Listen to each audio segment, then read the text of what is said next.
Hello students, welcome to lecture 6 of Human Health and Diseases. Last lecture में हम लोगों ने एंटीबॉडी के बारे में पढ़ लिया था, ठीक है। एंटीबॉडी के टाइप्स पढ़ लिए थे। अब हम लोग थोड़ा इम्यूनिटी के बारे में थोड़ा और पढ़ते हैं यहाँ पर। तो थर्ड वीडियो में हम लोगों ने देखा था इम्यूनिटी के बारे में, ठीक है। क्या होता है immunity? It is the overall ability of immune system to fight the disease causing organism, ठीक है। It is of two types, ठीक है। इन्नेट इम्यूनिटी जो है वो हम लोगों ने पहले लेक्चर में, थर्ड लेक्चर में जो है कवर अप कर लिया है, ठीक है। इन्नेट इम्यूनिटी मतलब जो बचपन से ही होती है, पैदा होने के टाइम से ही होती है, और वो नॉन स्पेसिफिक होती है, जिसमें हम लोगों ने पढ़ा था स्किन, म्यूकस मेम्ब्रेन, ये सारी चीजें जो पढ़ी थी वो इन्नेट इम्यूनिटी थी। अब हमको पढ़ना है एक्वायर्ड इम्यूनिटी के बारे में, ठीक है, जो कि पैदा होने के बाद डेवलप होती है, ठीक है। जैसे आप पढ़ाई करते हो, नॉलेज डेवलप करते हो, उसी तरीके से एक्वायर्ड इम्यूनिटी जो बाद में हमने एक्वायर की है, ठीक है। और ये पैथोजन स्पेसिफिक होता है, मींस अलग अलग बैक्टीरिया को अलग अलग तरीके से ये पहचानता है। अच्छे वाले को अच्छे की तरह मानता है, बेकार वाले को बेकार की तरह मानता है, ठीक है। बट इन्नेट इम्यूनिटी ऐसा कुछ नहीं मानता, वो सारे बैक्टीरिया को खराब ही मानता है, ठीक है। तो डिफरेंस है इन दोनों के बीच में। उसके बाद ये सारी चीजें हम ऑलरेडी कवर अप कर चुके हैं, तो यहाँ पर इसको फिर से नहीं पढ़ेंगे हम लोग। ये सारे बैरियर्स हम लोगों ने इन्नेट इम्यूनिटी वाले टॉपिक में कवर अप कर लिए थे। अब हम बात करेंगे एक्वायर्ड इम्यून रिस्पॉन्स की, ठीक है। तो एक्वायर्ड इम्यूनिटी जो है वो दो पार्ट में डिवाइडेड है। फर्स्ट है ह्यूमरल या फिर एंटीबॉडी मीडिएटेड, ठीक है। तो ह्यूमरल जो रिस्पॉन्स है उसका मतलब ये है कि ये एंटीबॉडीज के थ्रू होगा, ठीक है, जो कि ब्लड प्लाज्मा में प्रेजेंट होंगे, ठीक है। और एंटीबॉडीज कौन बनाता है?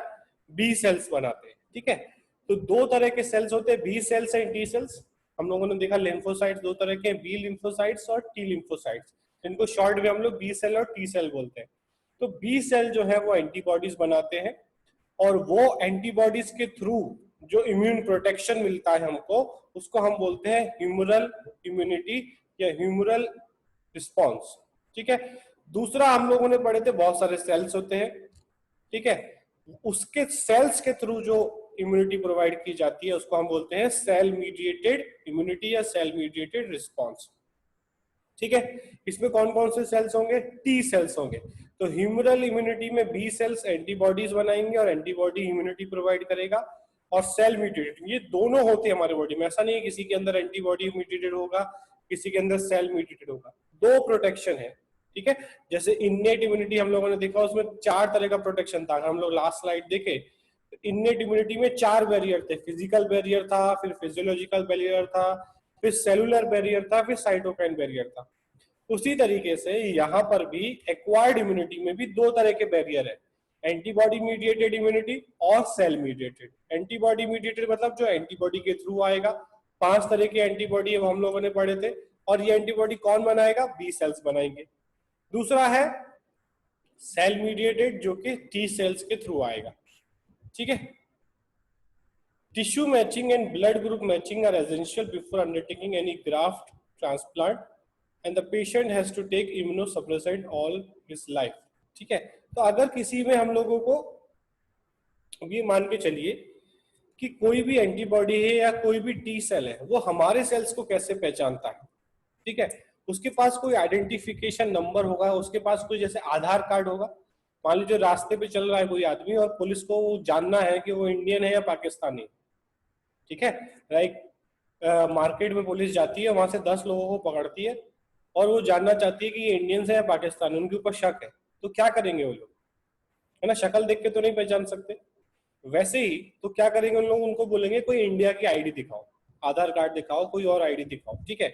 अगर उन्होंने आईडी दिखा दी तो पुलिस वाले मान लेंगे कि हाँ भाई इनके पास वैलिड आईडी है, ये इंडियन है, ठीक है। उसी तरीके से जो हमारे एंटीबॉडीज है, हमारे टी सेल्स है, वो हमारे सेल्स को एक पर्टिकुलर आइडेंटिटी से पहचानते हैं, ठीक है। मतलब हर सेल के ऊपर एक रिसेप्टर होता है जो बताता है कि वो इसी बॉडी का है, ठीक है।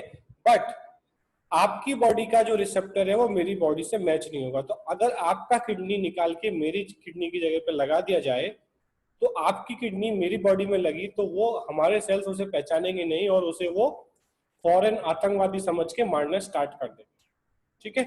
तो अगर हम लोगों को ट्रांसप्लांट करना है तो पहले मैचिंग कराना पड़ता है, ठीक है। ट्विंस में ये मैच होता है, फिर पेरेंट्स के साथ मैच हो सकता है, भाई बहन में मैच हो सकता है, और किसी अननोन के साथ भी ये मैच हो सकता है। ठीक है, और उसके बाद अगर ट्रांसप्लांट कराते हैं उसके लिए क्या करते हैं, इम्यूनो सप्रेसेंट दिया जाता है। मींस इम्यून सेल्स को ऐसा बोला जाता है कि नहीं भाई ये बाहर से आया बट अपने मतलब का है, इसको मत मारना, मतलब इम्यून सेल्स को थोड़ा दबाया जाता है। ठीक है, बट इम्यूनो सप्रेसेंट लेने का हार्मफुल इफेक्ट क्या है, उस इंसान को बीमारी होने के चांसेस बढ़ जाते हैं। किडनी तो ट्रांसप्लांट हो गई, किडनी की प्रॉब्लम तो सॉल्व हो गई, बट वो इम्यूनो सप्रेसेंट ले रहा है, इसकी वजह से उसके इम्यून सेल्स कम काम कर रहे हैं, तो उससे कोई इन्फेक्शन हो सकता है, कोई और बीमारी हो सकती है। ठीक है, तो ट्रांसप्लांट के बाद भी खतरा जो है वो मंडराता रहता है उस इंसान के ऊपर, क्योंकि उसका इम्यून सिस्टम उतने अच्छे से वर्क नहीं कर रहा है। ठीक है, तो हमें कोशिश करनी है कि हमारी लाइफ में कभी हमको ट्रांसप्लांट की जरूरत ही नहीं पड़े, हमको हमारा लिवर हेल्दी रखना है, हमारे किडनीज को हेल्दी रखना है। ठीक है, आगे चलते हैं इसमें हम लोग। तो एक्वायर्ड इम्यूनिटी जो है वो दो तरह की है, एक है एक्टिव, एक है पैसिव। ठीक है, एक्टिव मतलब जो हमारी बॉडी खुद मेहनत करके बना रही है। ठीक है, जो हमारी बॉडी खुद मेहनत करके बना रही है उसको हम बोलते हैं एक्टिव। उसमें दो तरीके के हो सकता है, नेचुरल या आर्टिफिशियल। ठीक है, दूसरा है पैसिव, जो हमको बना बनाया मिल रहा है। ठीक है, इम्यूनिटी या फिर जो एंटीबॉडीज है वो बने बनाए मिल रहे हैं, जैसे कि हमने देखा था मदर से चाइल्ड में जा रहे थे कुछ एंटीबॉडीज, तो वो पैसिव इम्यूनिटी में आ जाएंगे। ठीक है, इसमें भी दो तरीके के हैं, नेचुरल और आर्टिफिशियल। मदर से आ रहा है तो नेचुरल, अगर किसी इंजेक्शन के थ्रू अगर हमने दिया है तो आर्टिफिशियल। ठीक है, तो पहले बात करते हैं हम लोग एक्टिव इम्यूनिटी की। Here the antibodies are produced in a host body in response to antigen. ठीक है, तो एक्टिव इम्यूनिटी मतलब हमारी बॉडी के अंदर ही जो है वो बनेगी। ठीक है, उसके बाद लिविंग और डेड माइक्रोब्स और अदर प्रोटीन्स। ठीक है, तो कोई बॉडी के अंदर हमारे जैसे कोरोना है, ठीक है, अब लोग बोलते हैं कि कोरोना की कोई दवाई नहीं है, कोई वैक्सीन नहीं है, फिर भी इंडिया में 1 लाख से ज्यादा लोग, आज की तारीख में 1 लाख से ज्यादा लोग ठीक हो गए। वो कैसे ठीक हो गए भाई, due to active immunity. Corona अंदर गया और हमारे बॉडी ने उसके अगेंस्ट इम्यूनिटी बनाना स्टार्ट किया, बट सेकेंड पॉइंट बहुत important, it is a slow process. ठीक है, ये प्रोसेस स्लो है, मीन्स इसको 8 से 10 दिन लगते। ठीक है, 8 से 10 दिन के लिए उस पेशेंट का ख्याल रखना है जिसको कोरोना हुआ या कोई भी बीमारी हुई है। ठीक है, जैसे डेंगू होता है उसमें भी यही होता है, कोई इलाज नहीं है डेंगू का, सिर्फ 8-10 दिन डॉक्टर की निगरानी में उसे रखना है। अगर उसको वॉमिटिंग हो रही है तो उसको ग्लूकोज चढ़ाएंगे, नॉर्मल सलाइन चढ़ाएंगे। अगर उसे कोई और इन्फेक्शन हो गया है तो उसे एंटीबायोटिक देंगे, उसे विटामिन की गोलियां देंगे। बाकी कोई इलाज नहीं है कोरोना का, फिर भी लोग ठीक हो रहे है ना। सिर्फ 3 या 4% लोग मरे इंडिया में अभी तक, बाकी सब ठीक हो जा रहे हैं। कैसे ठीक हो जा रहे हैं, क्योंकि उनके बॉडी के अंदर एक्टिव इम्यूनिटी है। ठीक है, बट एक्टिव इम्यूनिटी 2 दिन में या 2 घंटे में ठीक नहीं कर सकती, it takes around 8 to 10 days। ठीक है, अब मेरी बॉडी में मान लीजिए कोरोना गया तो 3-4 दिन मुझे कुछ फील नहीं होगा, इस तरीके से ऐसे बेल शेप्ड कर्व बनेगा उसके इन्फेक्शन का। ठीक है, मीन धीरे धीरे उसका इन्फेक्शन बढ़ेगा, बॉडी को पता चलेगा, बॉडी जो उसका अगेंस्ट जो है एंटीबॉडी बनाना स्टार्ट करेगा, बट चौथे 5वें दिन उसका वायरस का अमाउंट इतना बढ़ जाएगा कि वो हमको, हमारे लंग्स को परेशान करना स्टार्ट कर देगा। एंटीबॉडी कब बनकर तैयार होगी, 8वें दिन या 9वें दिन, बट वायरस ने अपना जो है आतंक मचाना स्टार्ट कर दिया चौथे या 5वें दिन। ठीक है, तो वो चौथे और 5वें दिन क्या होगा, सांस लेने में दिक्कत होगी। ठीक है, उस टाइम पे डॉक्टर या हॉस्पिटल की जरूरत पड़ती है। अगर वो नहीं होता तो घर पे इंसान ठीक होता, किसी को हॉस्पिटल ले जाने की जरूरत नहीं थी। उन 3-4 दिन जो बचे, 5 चौथे दिन से लेके 8वें दिन तक उसको ऑक्सीजन देने की जरूरत पड़ सकती है। ऐसा नहीं है कि सबके अंदर सांस लेने में दिक्कत आएगी, सिर्फ 1 या 2% लोगों में आएगी जिनका इम्यूनिटी बहुत वीक है या फिर उनका एज ज्यादा हो गया है, क्योंकि एज के साथ एक्टिव इम्यूनिटी डाउन होती जाती है। तो 50 साल के ऊपर है तो उनको जो है प्रॉब्लम आएगी सांस लेने में। ठीक है, तो उनको ऑक्सीजन दिया जाता है। अगर वो खुद से सांस नहीं ले पा रहे तो वेंटिलेटर के थ्रू उनके लंग्स में सांस जो है ऑक्सीजन जबरदस्ती फूकी जाती है। ठीक है, तो 8वें-9वें दिन अपने आप एंटीबॉडीज बनने लगती है, कोरोना को मारने लगती है, और 10-12 दिन में वो इंसान नॉर्मल हो जाता है, ठीक हो जाता है। ठीक है, अब इसके दो तरीके हैं। ठीक है, वैक्सीन भी इसी के बेसिस पे काम करती है। Natural active immunity during natural infection by microbes, मुझे किसी चीज का इन्फेक्शन हुआ, ठीक है, तो जो अभी लोग ठीक हो रहे हैं वो नेचुरल एक्टिव इम्यूनिटी से ठीक हो रहे हैं, क्योंकि हम उन्हें कोई वैक्सीन नहीं दे रहे, ठीक है। उसके बाद दूसरा जो होता है आर्टिफिशियल एक्टिव इम्यूनिटी, ठीक है। इसमें क्या करते हैं हम लोग, कुछ वैक्सीन देते हैं, मीन मरे हुए बैक्टीरिया, मरे हुए वायरस, ठीक है। जैसे कि पोलियो, तो पोलियो का वैक्सीन क्या होता है, जो ड्रॉप्स हमें पिलाई जाती है पोलियो की, उसमें मरा हुआ पोलियो वायरस होता है, या आधा मरा हुआ, जो हमें पोलियो नहीं कर सकता, बट जब वो मरा हुआ अंदर जाएगा तो बॉडी का इम्यून सिस्टम जागेगा, तो बोलेगा कि यार कोई वायरस आया है, फटाफट एंटीबॉडी बनाओ। वो वायरस उस हालत में नहीं है कि वो पोलियो कर सके, तो एंटीबॉडी तो बन जाती है बट हमें बीमारी नहीं होती। अब नेक्स्ट टाइम अगर खूब ताकतवर पोलियो वायरस तुम्हारी बॉडी में जाता है तो क्या होगा, बॉडी में पहले से उसके अगेंस्ट एंटीबॉडी तैयार है, तो वो उसको वो बीमारी होने नहीं देंगे, ठीक है। तो it is called as artificial active immunity, जहां पर हम लोग इम्यूनाइजेशन करते हैं मोस्टली थ्रू वैक्सीन, ठीक है। तो वैक्सीन मतलब क्या है, जैसे मान लो पुलिस घूम रही है सूरत सिटी में, ठीक है, और उन्होंने देखा कि सूरत रेलवे स्टेशन के बाहर 3 आतंकवादी जो है आधे मरे हुए पड़े, मतलब वो एकदम पड़े हुए हैं, उनकी सांस तो चल रही है, उनके पास बंदूक है, गोला बारूद है बहुत सारा, बट मरे हुए पड़े, ठीक है। अब वो मरे हुए पड़े तो क्या पुलिस उसे लाइटली ले लेगी, बोलेगी अरे मरे हुए तो पड़े कोई बात नहीं?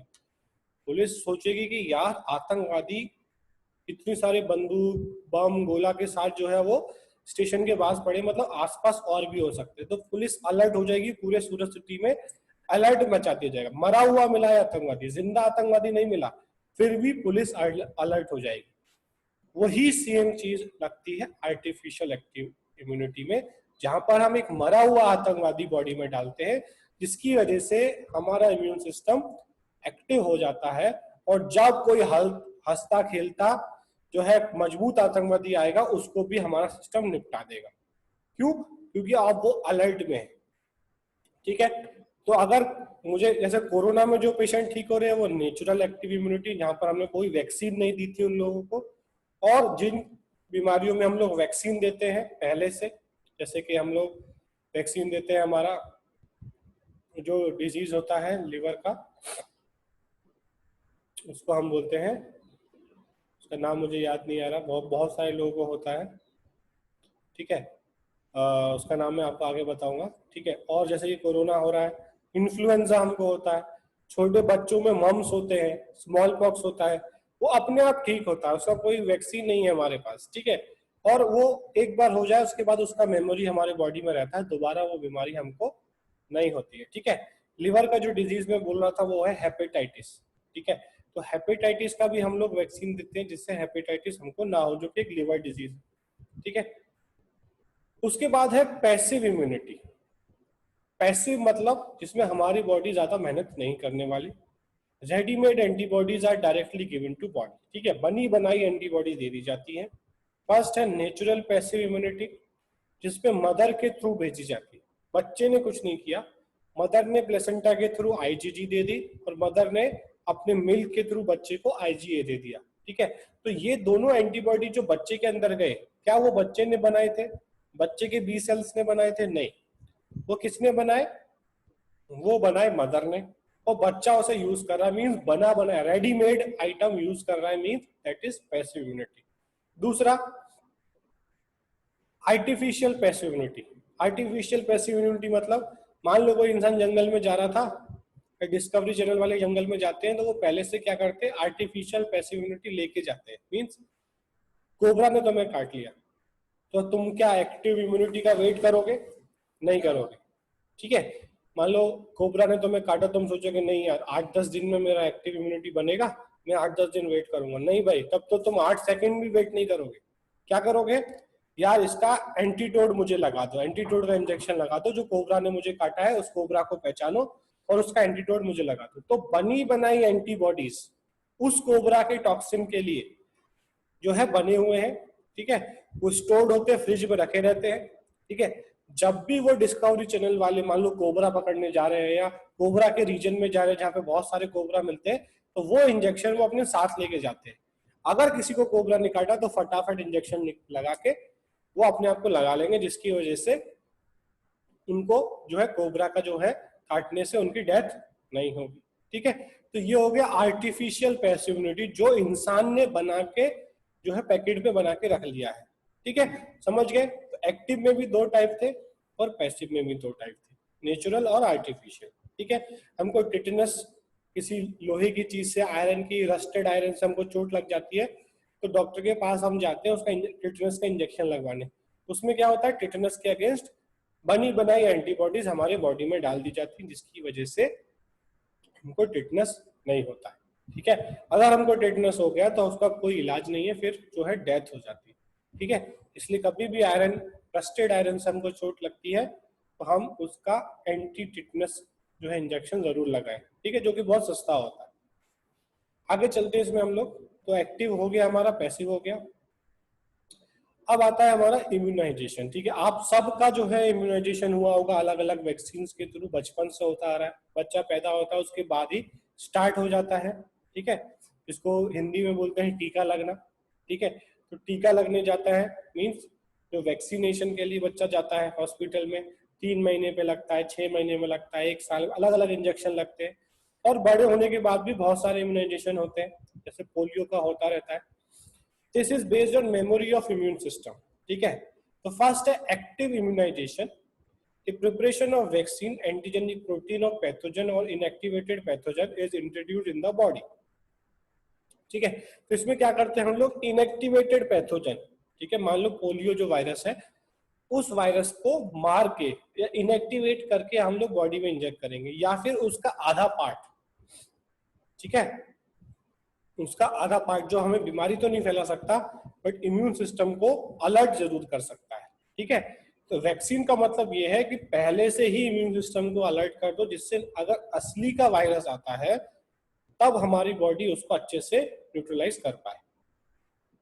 The antibodies are produced against these antigen neutralize the pathogenic against agent during actual infection. ठीक है, तो एंटीबॉडीज पहले से बनी रहेंगी बॉडी में क्योंकि हम लोगों ने वैक्सीन ले लिया था।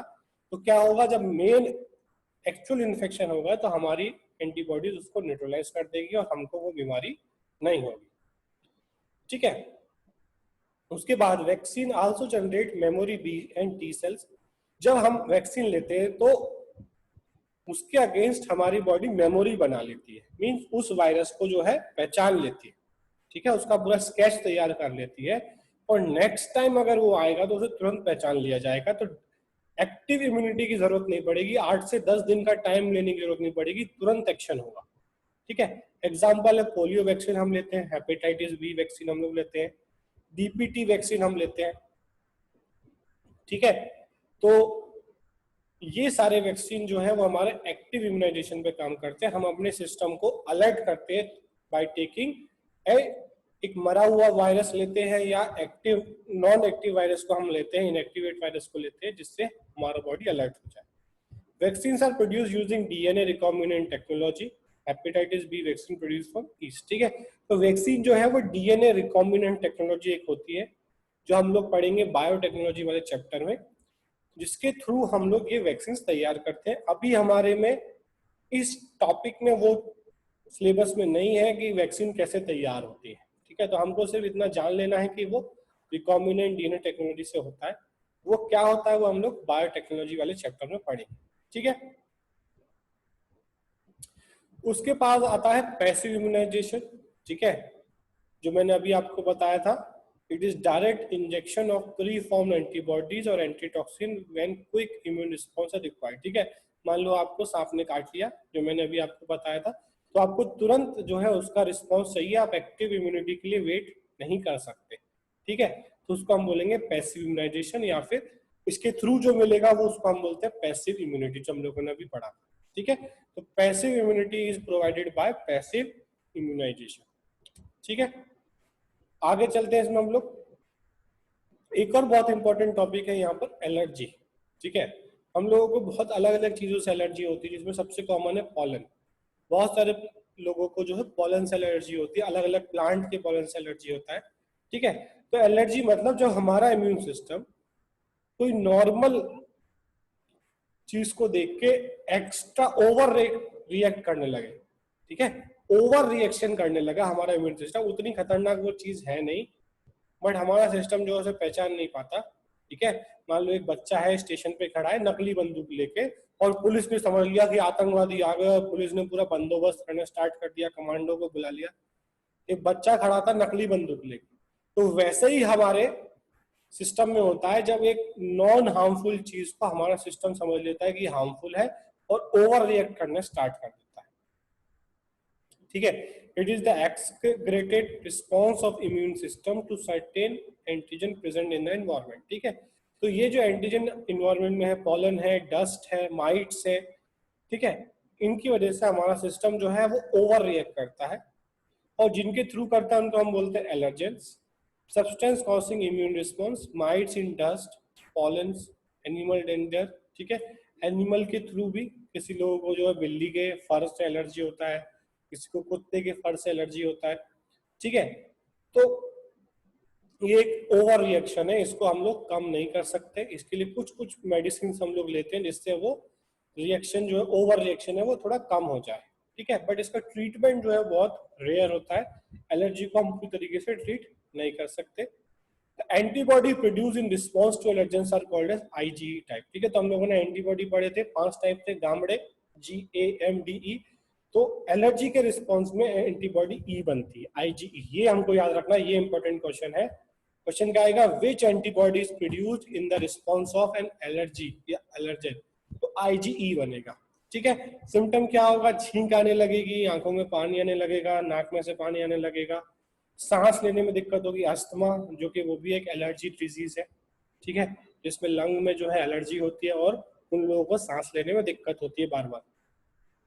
ठीक है, तो हमको यहाँ पे सबसे इंपॉर्टेंट पॉइंट याद रखना है कि IgE एंटीबॉडी बनेगी इन द रिस्पॉन्स ऑफ एलर्जी।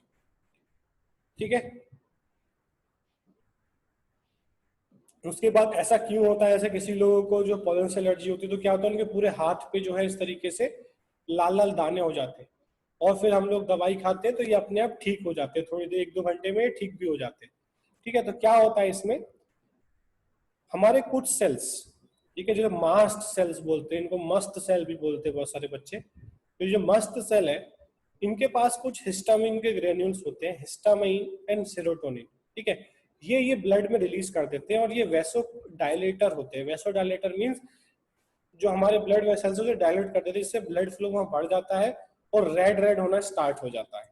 ठीक है, to determine the cause of allergy the patient is expose to और injected with very small dosages of possible allergen and the reaction study. ठीक है, अब किसी को पता करना है कि उसे एलर्जी किससे है, तो क्या होगा, अलग अलग एलर्जन थोड़ा थोड़ा बॉडी में इंजेक्ट किया जाएगा और देखेगा क्या उसको एलर्जी हो रही है। फिर डॉक्टर आइडेंटिफाई करेगा कि भाई इसको इससे एलर्जी है, फिर उसके अगेंस्ट वो मेडिसिन उसको देगा। ठीक है, तो IgE याद रखना है और हिस्टामिन और सेरोटोनिन याद रखना है। कौन से सेल्स रिलीज करते हैं, मास सेल। ठीक है, तो जो दवाई होती है वो मेनली क्या करती है, ये मास सेल को वो ब्लॉक करता है कि वो हिस्टामिन और सेरोटोनिन रिलीज ना करे, क्योंकि जो बाहर से जो चीज आई है वो उतनी डेंजर नहीं है जितना तुम ओवर रिएक्ट कर रहे हो। ठीक है, तो ओवर रिएक्शन को रोकने के लिए जो दवाई हम खाते हैं, एलर्जी की दवाई जो हम खाते हैं, वो मोस्टली क्या करती है, मास सेल पे जाती है और मास सेल को हिस्टामिन और सेरोटोनिन रिलीज करने से रोक देती है। ठीक है, और हमको एलर्जी के सिम्टम्स नहीं आते, रेडनेस नहीं होती, दाना नहीं होता है। ठीक है, समझ गए। तो ये हम कोई चीज यहाँ पे बताइए, drugs like anti histamine, adrenaline and steroid quickly reduce symptoms of allergy. Allergy को ठीक नहीं करते ये लोग, ठीक है, ट्रीट नहीं कर रहे, हम सिम्टम्स को रोक रहे हैं कि उसे छींक आना बंद हो जाए, उसके शरीर पे दाना आना बंद हो जाए। ठीक है, वो सारी चीजें हम उन दवाई से कर सकते हैं। ठीक है, इसका बहुत कॉमन एक दवाई आता है एविल करके। ठीक है, बहुत सारे लोग खाते हैं जब एलर्जी होती है। ठीक है, एक सिट्राजीन करके टैबलेट आता है, सिट्राजीन, जिसको खाने के बाद नींद भी बहुत आती है। ठीक है, इसलिए लोग बोलते हैं कि ड्राइविंग करने से पहले जो है वो दवाई नहीं खानी चाहिए। ठीक है, तो वो मोस्टली क्या होते हैं, एंटी हिस्टामाइन डिजीज जो दवाइयाँ होते हैं जो सिम्टम्स को रोक देते हैं। ठीक है, modern day lifestyle result lowering of immunity and more sensitivity to allergies. ठीक है, तो ये मॉडर्न डे लाइफस्टाइल की वजह से एलर्जीज बढ़ रहे हैं। क्यों, क्योंकि हम बचपन में बच्चे को इतना ज्यादा सफाई में रख रहे हैं कि उसका बॉडी जो है वो एलर्जेंस, पैथोजन से एक्सपोज ही नहीं हो पा रहा, उसका जो है इम्यूनिटी स्ट्रांग ही नहीं हो पा रहा है। ठीक है, पहले जो बच्चा जो होता था वो धूल मिट्टी में खेलता था, बचपन से ही मिट्टी उठा के खा भी लेता था। अब जो है वो डिटॉल से घर में पोछा लगा रहे हैं, 5-5 बार पोछा लगा रहे हैं, बच्चे को जमीन पे बैठने नहीं दे रहे। उसने अगर कुछ चीज को छू लिया तो उसके हाथ को डिटॉल से साफ करा रहे हैं। कोई दूसरा आदमी अगर उसे आके छू लिया तो उसको छूने से पहले उसको बोल रहे हैं कि आप सैनिटाइजर लगाओ तब मेरे बच्चे को छुओ। इतना ज्यादा जो है हम लोग ओवर पॉसेसिव जो हो गए, उसकी वजह से क्या हो रहा है, जो बच्चा है वो उसका इम्यूनिटी स्ट्रांग नहीं हो पा रहा, क्योंकि उसे एक्सपोज नहीं हो रहा। अडेप्टिव इम्यूनिटी याद रखना, दिस इज एक्वायर्ड इम्यूनिटी, जो बच्चा पैदा होने के बाद सीख रहा था। ठीक है, इसलिए अंग्रेजों में इम्यूनिटी कम होता है, हम लोगों में ज्यादा होता है, क्योंकि हम ज्यादा एक्सपोज है पैथोजन से। ठीक है, हम लोग धूल मिट्टी वाला खाते हैं, रोड के किनारे खाते हैं, पानी कोई भी पी लेते हैं, है ना। और अंग्रेज जो है आरओ पानी पीते हैं, एकदम साफ खाना खाते हैं, एकदम जो है वो लारी वाले पे नहीं खाते, इसलिए उनका इम्यूनिटी वीक रहता है। जितना ज्यादा पैथोजन से बचपन में आप एक्सपोज हो जाएंगे उतना आपका इम्यूनिटी अच्छा हो जाएगा, आपको एलर्जी होने के चांसेस कम हो जाएंगे। और बचपन में जितना ज्यादा साफ सफाई, ओवर एक होता है नॉर्मल साफ सफाई कि भाई बच्चे को सफाई में रखना है, आजकल जो है वो नौटंकी बन गया है ना। उसमें पोछे में भी डिटॉल डालो, हाथ में भी डिटॉल डालो, सब जगह डिटॉल डिटॉल, इतना ज्यादा जरूरत नहीं है। ठीक है, जानवरों के बच्चे जंगल में पैदा हो रहे हैं, वहां कोई डिटॉल नहीं है और खूब हेल्दी हो रहे हैं, है ना। तो ये चीज हमको समझनी है कि हम ओवर केमिकल का यूज, ओवर पॉजिटिव नहीं होना है बच्चों को लेकर, नहीं तो ये एलर्जीज बढ़ेंगी। ठीक है, और ऑटो इम्यून डिजीजेस भी बढ़ेंगे। ठीक है, तो अस्थमा बहुत कॉमन डिजीज है जो रेस्पिरेटरी डिजीज है ड्यू टू एलर्जी। ठीक है, उसके बाद आता है एक टॉपिक हमारा यहाँ पर ऑटो इम्यूनिटी। ऑटो इम्यूनिटी मतलब जहां पर हमारा ही इम्यून सिस्टम कुछ प्रॉब्लम के थ्रू, ठीक है, जो है हमारे ही सेल्स को किल करना स्टार्ट कर देता है। ठीक है, here due to genetic and other unknown reason body attack self है, this will result in auto immune disease. इसका एग्जांपल है रूमेटॉइड आर्थराइटिस। ठीक है, तो ऑटो इम्यूनिटी जो क्या होता है, जैसे मान लो बहुत सारी जगह पे पुलिस वाले को मान लो गलत फहमी हो गई और उसने एक इंडियन को पाकिस्तानी समझ के गोली मार दी। ठीक है, that is called as auto immunity. Kashmir में बहुत बार ऐसा हुआ है कि वो नॉर्मल कश्मीरी लोग घूम रहे थे, ठीक है, और उन्होंने अपने प्रोटेक्शन के लिए गन लिया हुआ था, आर्मी वालों को लगा कि ये तो आतंकवादी है और उनको गोली मार दी बिना कुछ पूछे। तो गलत फहमी के शिकार होकर अटैक हो जाता है, उसको हम बोलते हैं ऑटो इम्यूनिटी। ठीक है, इसका एक नॉर्मल एग्जांपल है रूमेटॉइड आर्थराइटिस। इसमें क्या होता है, जो हमारे जॉइंट्स के सेल है उनको ये डैमेज, हमारे ही इम्यून सेल्स हमारे जॉइंट्स के सेल्स को डैमेज कर देते हैं, जिसमें जॉइंट जो है काम करना बंद कर देते हैं और उसको बहुत दर्द होता है उस इंसान को। ठीक है, तो यहाँ पर हमारा ये इम्यूनिटी वाला टॉपिक खत्म हो गया। ये सारे टॉपिक आपको नोट डाउन कर लेने हैं और जो भी डाउट है आप व्हाट्सएप पे और लाइव क्लास में पूछ सकते हैं। ठीक है, थैंक यू।